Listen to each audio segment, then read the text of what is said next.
एक बड़ा व्यापारी था जिसके गांव में बहुत से घर और कारखाने थे जिसमें तरह तरह के पशु रहते थे।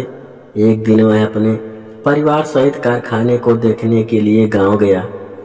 उसने अपनी पशुशाला को देखी जहां एक गधा और एक बैल बंधे हुए थे।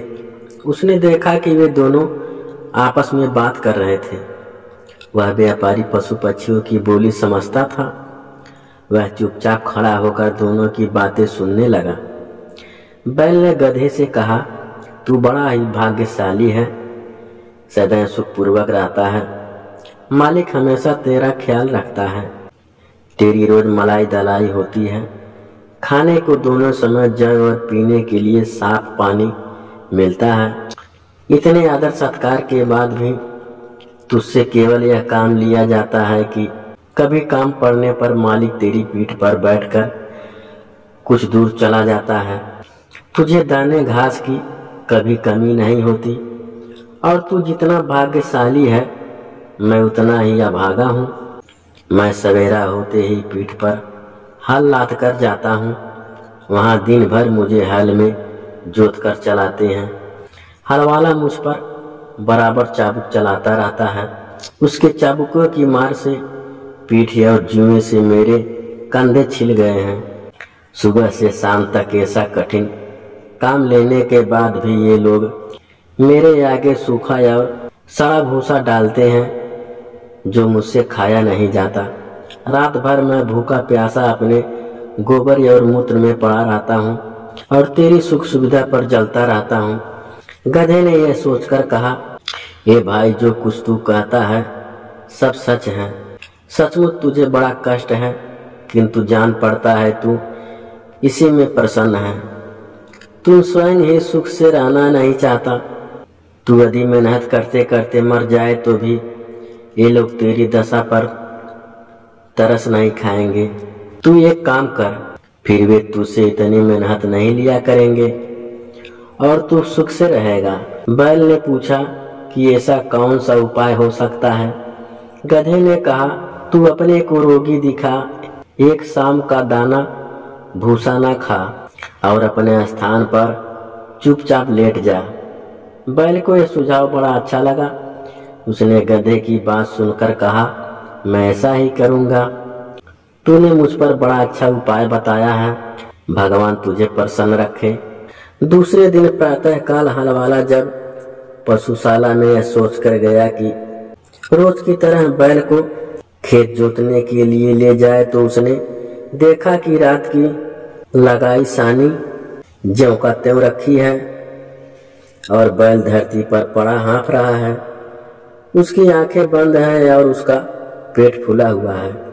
हलवाले ने समझ गया कि बैल बीमार हो गया है और यह सोचकर उसे हल में न जोता। उसने व्यापारी को बैल की बीमारी की सूचना दी। व्यापारी यह सुनकर जान गया कि बैल ने गधे की शिक्षा पर कार्य के लिए स्वयं को रोगी दिखाया है। अतः उसने हल वाले से कहा कि आज गधे को हल में जोत दो। इसीलिए हल वाले ने गधे को हल में जोत कर उससे सारे दिन काम लिया। गधे को खेत जोतने का अभ्यास नहीं था। वह बहुत थक गया और उसके हाथ पांव ठंडे होने लगे। सारे दिन उस पर इतनी मार पड़ी कि संध्या को घर लौटते समय उसके पांव भी ठीक से नहीं पड़ रहे थे। इधर बैल दिन भर बड़े आराम से रहा। वह नाद की सारी सानी खा गया और गधे को दुआएं देता रहा। जब गधा गिरता पड़ता खेत से आया तो बैल ने कहा कि भाई, तुम्हारे उपदेश के कारण मुझे बड़ा सुख मिला। गधा थकान के कारण उत्तर न दे सका और आकर अपने स्थान पर गिर पड़ा। यह मन ही मन अपने को धिक्कारने लगा कि अभागे, तूने बैल को आराम पहुंचाने के लिए अपनी सुख सुविधा का विनाश कर दिया। दूसरे दिन व्यापारी रात्रि भोजन के पश्चात पशुशाला में जा बैठा और पशुओं की बातें सुनने लगा। गधे ने बैल से पूछा, सुबह हल वाला तुम्हारे लिए दाना घास लाएगा तो तुम क्या करोगे? बैल ने कहा, जैसा तुमने कहा है वैसा ही करूँगा। गधे ने कहा, नहीं, ऐसा न करना वरना जान से जाओगे। शाम को लौटते समय मैंने सुना कि अपने रसोइये से कहा था कि कल कसाई और चमार को बुला लाना और बैल जो बीमार हो गया है मांस और खाल बेच डालना। मैंने जो सुना था मित्रता के नाते तुझे बता दिया। अब तेरी इसी में भलाई है कि सुबह जब तेरे आगे चारा डाला जाए तो उसे जल्दी से उठकर खा ले और स्वस्थ बन जा। फिर हमारा स्वामी तुझे स्वस्थ देकर तुझे मारने का इरादा छोड़ देगा। यह बात सुनकर बैल भयभीत होकर बोला, भाई ईश्वर तुझे सदा सुखी रखे, तेरे कारण मेरे प्राण बच गए। अब मैं वही करूंगा जैसा तूने कहा है। व्यापारी यह बात सुनकर ठहाका लगाकर हंस पड़ा। उसकी स्त्री को इस बात से बड़ा आश्चर्य हुआ। वह पूछने लगी, तुम अकारण ही क्यों हंस पड़े? व्यापारी ने कहा कि यह बात बताने की नहीं है, मैं सिर्फ यह कह सकता हूँ कि मैं बैल और गधे की बातें सुनकर हंसा हूँ।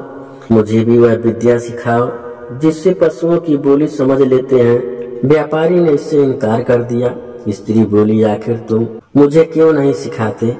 व्यापारी बोला, अगर मैंने तुझे यह विद्या सिखाई तो मैं जीवित नहीं रहूंगा। स्त्री ने कहा, तुम मुझे धोखा दे रहे हो। क्या वह आदमी जिसने तुझे यह विद्या सिखाया था सिखाने के बाद मर गया? तुम कैसे मर जाओगे? तुम झूठ बोलते हो। कुछ भी हो, मैं तुमसे यह विद्या सीख कर ही रहूंगी। अगर तुम मुझे नहीं सिखाओगे तो मैं प्राण त्याग दूंगी। यह कहकर वह स्त्री घर में आ गई और अपनी कोठरी का दरवाजा बंद करके रात भर चिल्लाती और गाली गलौज करती रही। व्यापारी रात को सो गया, लेकिन दूसरे दिन भी वही हाल देखा तो स्त्री को समझाने लगा कि तू बेकार जिद करती है, यह विद्या तेरे सिखाने योग्य नहीं है। स्त्री ने कहा कि जब तक तुम मुझे यह भेद नहीं बताओगे मैं खाना पीना छोड़ दूंगी और इसी प्रकार चिल्लाती रहूंगी। व्यापारी ने कहा कि अगर मैं तेरे मूर्खता की बात मान लूं तो मैं अपनी जान से हाथ धो बैठूंगा। मेरी बला से तुम जियो या मरो, लेकिन मैं तुमसे यह सीख कर रहूंगी कि पशुओं की बोली कैसे समझी जाती है। व्यापारी ने जब देखा कि यह महामूर्ख अपना हट छोड़ ही नहीं रही है तो उसने अपने ससुराल और रिश्तेदारों को बुलाया कि वे उस स्त्री को अनुसूचित हट छोड़ने के लिए समझाए। उन लोगों ने भी उस मूर्ख को हर बार समझाया, लेकिन वह अपनी जिद से न हटी। उसे इस बात की बिल्कुल चिंता न थी कि उसका पति मर जाएगा। छोटे बच्चे माँ की यह दशा देखकर हाहाकार करने लगे। व्यापारी की समझ में नहीं आ रहा था कि वह स्त्री को कैसे समझाए कि इस विद्या को सिखाने का हाथ ठीक नहीं है। वह अजीब दुविधा में था। अगर मैं बताता हूँ तो मेरी जान जाती है और नहीं बताता तो स्त्री रो रो कर मर जाएगी। इसी उधेड़ बुन में वह अपने घर के बाहर जा बैठा।